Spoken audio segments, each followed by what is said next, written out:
Bonjour mes élèves, j'espère que tout va bien chez vous. Et voilà, on est dans un autre cours d'apprentissage à distance. Aujourd'hui, on est lundi 8 juin 2020.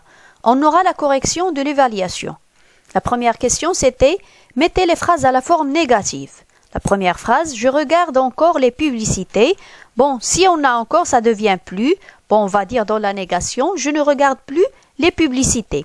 Deuxième phrase, nous possédons un magnétoscope. La réponse est, nous ne possédons pas un magnétoscope. La phrase suivante, c'est allez toujours à la séance de l'après-midi. Comme vous voyez, on a toujours, ça devient jamais. N'allez jamais à la séance de l'après-midi. Ils ont beaucoup de loisirs. Ici, on a beaucoup.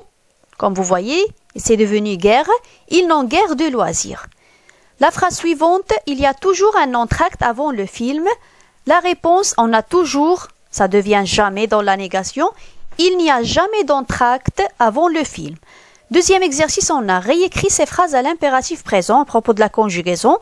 Phrase A, vous ferez vos exercices. La réponse, c'est on va conjuguer le verbe faire à l'impératif. Deuxième personne du pluriel, faites vos exercices. B, nous dirons la vérité. Première personne du pluriel, le verbe dire. Disons la vérité. Je prends mon cahier, le verbe prendre, deuxième personne du singulier, prends ton cahier. D, comme vous voyez dans la phrase C, on a je.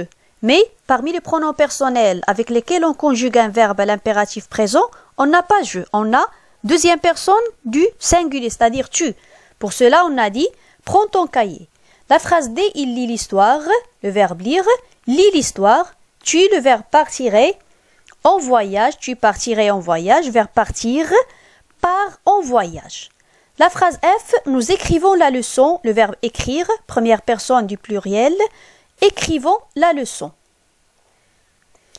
Troisième exercice, c'est trouver le synonyme pour chaque mot entre parenthèses. Bon, vous avez des mots qui sont entre parenthèses, vous devez chercher le synonyme de ces mots-là. Regarde comme ce ballon est gros. Comme vous voyez, on a changé gros avec énorme. Ça veut dire on a la même chose, c'est-à-dire c'est son synonyme. Deuxième phrase, cette journée a été plaisante. On a changé plaisante avec agréable, la même chose aussi. Ce matin, j'ai parlé à ton professeur. On a changé parler avec discuter. La phrase 4, Ali a aimé regarder ce film. On a changé aimer par adorer. 5, tout ceci est nécessaire pour ta réussite. Nécessaire, on a changé nécessaire avec indispensable. Et aussi, on peut dire important. Quatrième exercice, c'est dans le pluriel des noms composés proposés. On va chercher le pluriel de ces noms-là. Un oiseau-mouche. Bon, on a deux noms. Les deux noms, ils sont au pluriel. Ils s'accordent. Des oiseaux-mouches ou bien des oiseaux-mouches. Un avant-poste. Des avant-postes, comme vous voyez, poste avec S. Un rond-point, rond avec S, point avec S, deux noms. Un cache-nez, comme vous voyez, des caches. Il reste le même. Nez aussi, il reste le même parce qu'on a un seul nez. Un couvre-pied, découvre, ça reste couvre, la même parce qu'on a un verbe, c'est comme cache. Et pied, ça va prendre S à la fin. Pourquoi? Parce qu'il s'agit d'un nom. Bon, j'espère que vous avez compris les réponses, mes chers élèves.